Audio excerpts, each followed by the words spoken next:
So, with your experience, what have you gotten out of Ghana? Like, in terms of health, in terms of stress, in terms of anything, what have you really gotten out of Ghana that you can boldly say, man, Ghana has really built me to be this or to be that? Well, I mean, let's start with the stress.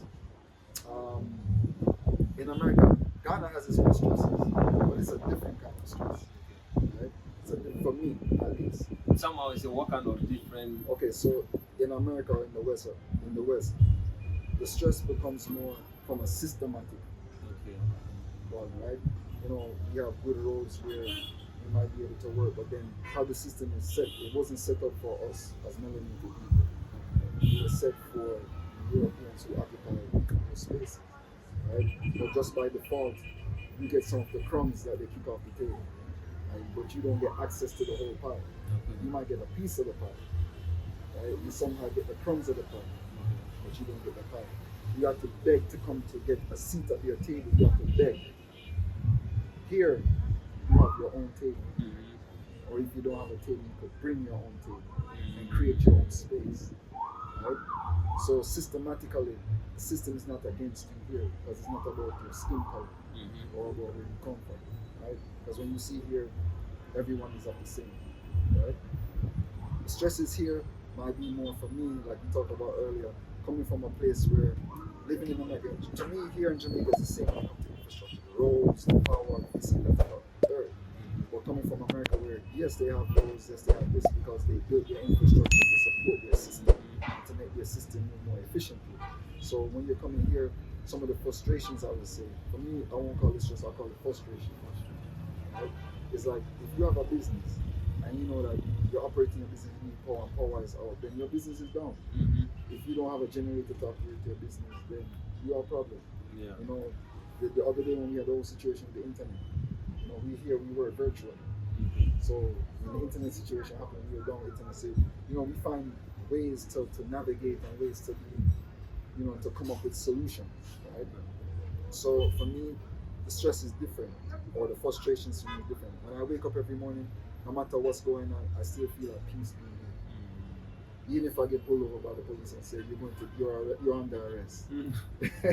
Well, have you ever been arrested? I haven't been arrested, but I've been threatened Oh, okay. to be arrested, you know, and some of these things could be frustrating as well, you know.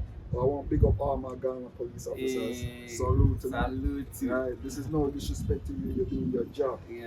Right? Okay. So for me, as someone that's coming here, that's visiting, living here now, you know, learning some of the nuances, you know, because in America you get pulled over for a traffic violation, you get a ticket, right? Mm-hmm. So my understanding is here now is, oh, anytime you get pulled over by the police, you're under arrest.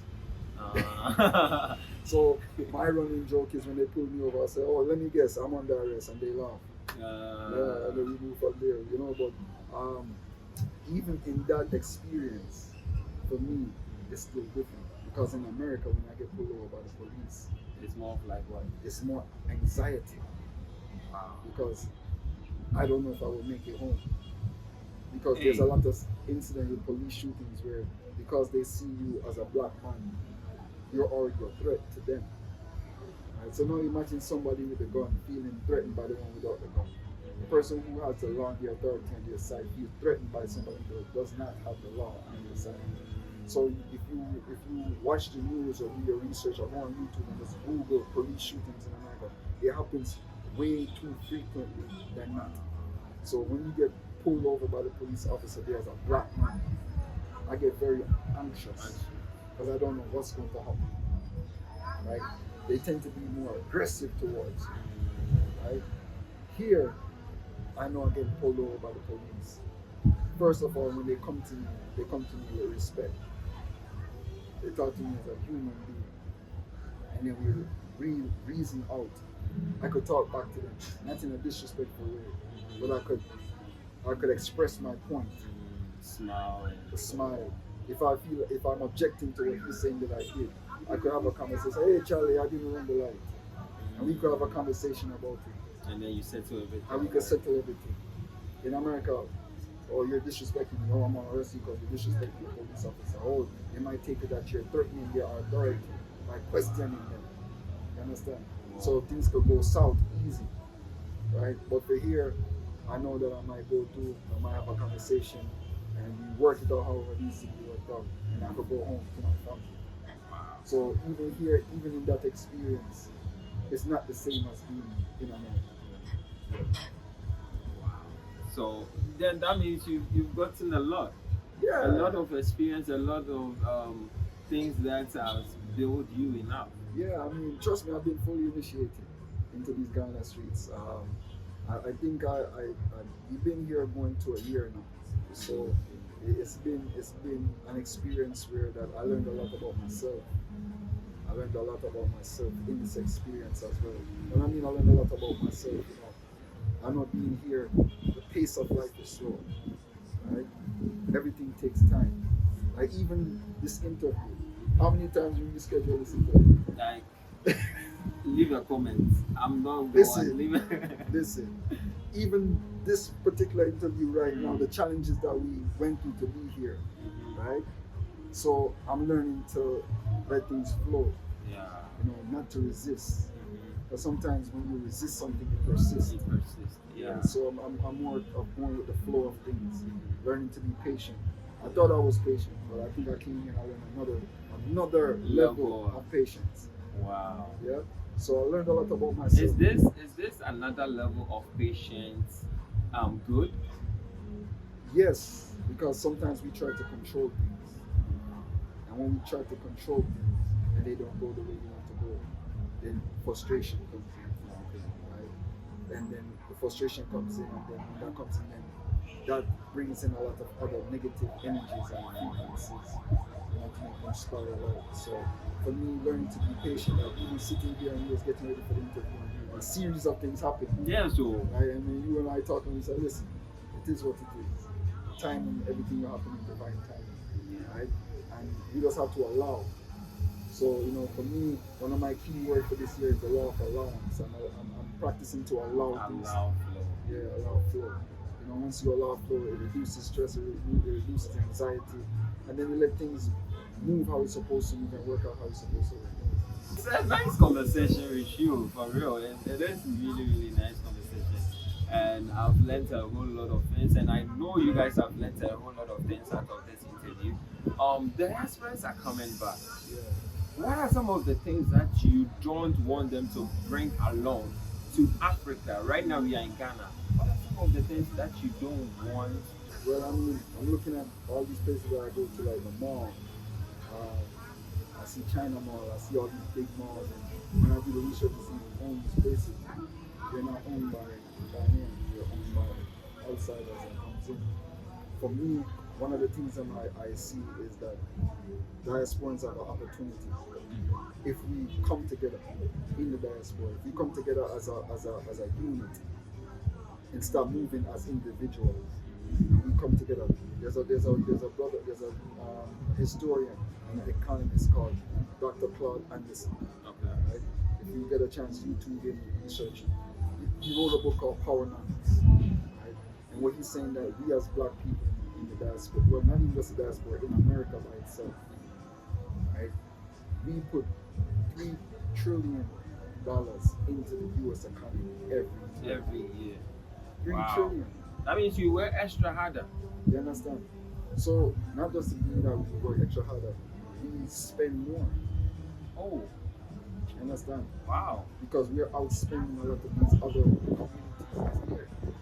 We are spenders. You understand? So what he's saying is that if we take that money and we aggregate it and we bring that money together in a collective field, right? We'll be, as a minority, we'll be as a minority, we'll be richer than some of these countries that's in the continent itself, just by looking at that dollar amount that we have every year now. If we got, I think we say 3 million, if we got harness $1 billion, there's a lot that we could do in Africa. There's a lot of industries that we could invest in. The gold industry, mining, petroleum, right? Real estate, infrastructure.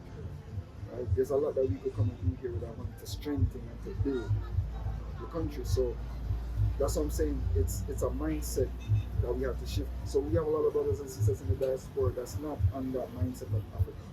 A lot of them are like, we're Americans, we're here, this is where we come, this is where our people are built up, so we have every right. But when you hear this kind of things, how do you feel about that? I mean, like Bob Marley said, "We man have a right to decide his own destiny." Understand? What's good for some is not good for the other. And even Marcus Garvey said that we want to have a certain section of our population of black people that doesn't need to come to Ghana and come to Africa, need to stay here. Understand?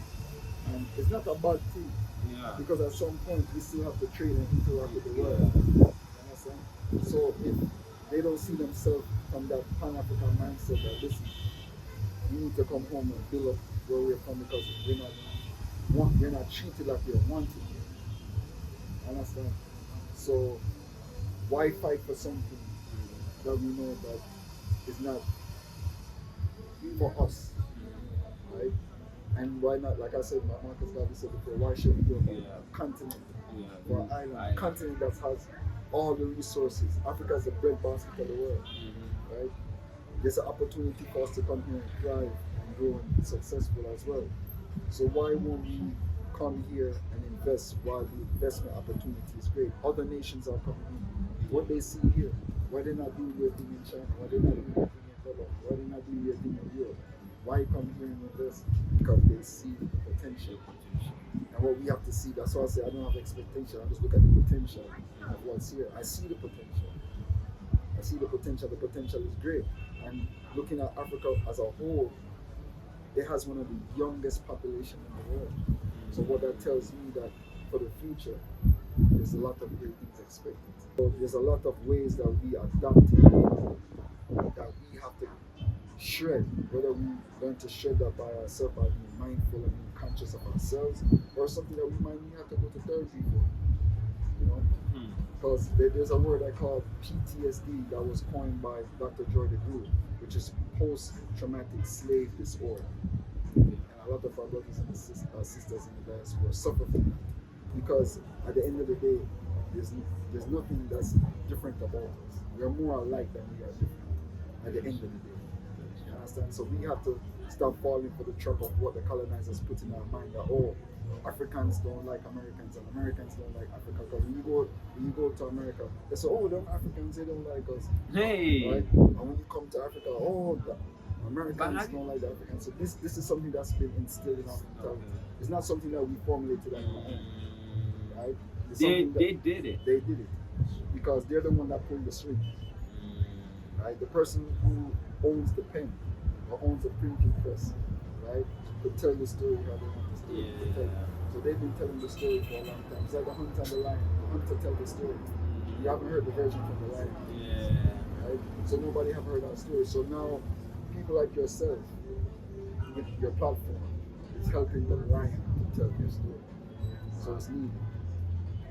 You said something about Pan-African. Yes. What does Pan-African mean to you? Like a lot of people do not care about Pan-African like that. How is Ghana even taking Pan-Africanism? Well, like I said, the youths, I see the youths rising and learning, right? I want to give a shout out to the ACO, with the organization that's pushing Pan-Africanism hard and down, trying to consolidate the continent itself, right? And for me, I see that it's something that's trending. Since the time of Kwame Nkrumah, during those times there was a lot of things going on in the world.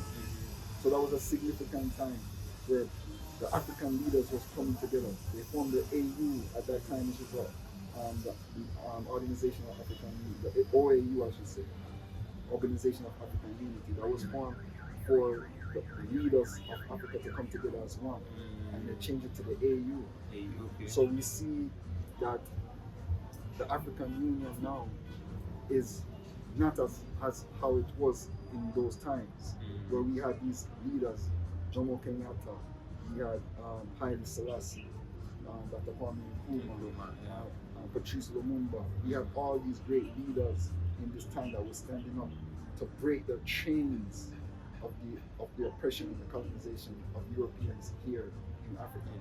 And then we see what happened. We see that's how we can understand why we are in the situation that we are in. Because every time a voice rises up to talk about our freedom. Look at our brothers here in Burkina Faso and Mali. Kenya, right? Look at all these places now that's standing up and say, look, we're tired. We want to control our own destiny, our own future. Look at the backlash that there is. Sudan. Yeah, look at how they're being demonized in the media. I thought they're doing something wrong because they're not bowing down to the colonial oppressor, right? So when these things happen, you see that, you know, it's a need for us to really stand in our power as Africans. So, you know, we in our Pan-Africanism have to look and know that we're fighting for the freedom and liberation of Africa from colonial power. The IMF, the World Bank, these things that come in and squeeze Africa dry. When Africa is poor, but yet it's rich, that's a big disparity.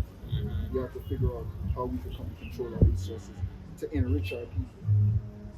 There is something in there that we need to fix, but the more people who fix it, we don't see them alive or happy. Because the powers that be, the 1% that rule the world, doesn't want Africa to be free. Because Africa is a breadbasket to all these other countries and governments. Look at the French, for example. Look at the territories that they own. They extract all the wealth that bring it back to France, but yet the country suffer. Yeah? Look at Ghana. It was colonized by the British, but when Ghana got their independence, the British withdrew. Now, Ghana has been struggling ever since to get. Ghana is a baby in terms of a country. Yeah. Right? It's still a baby. Jamaica is still a baby.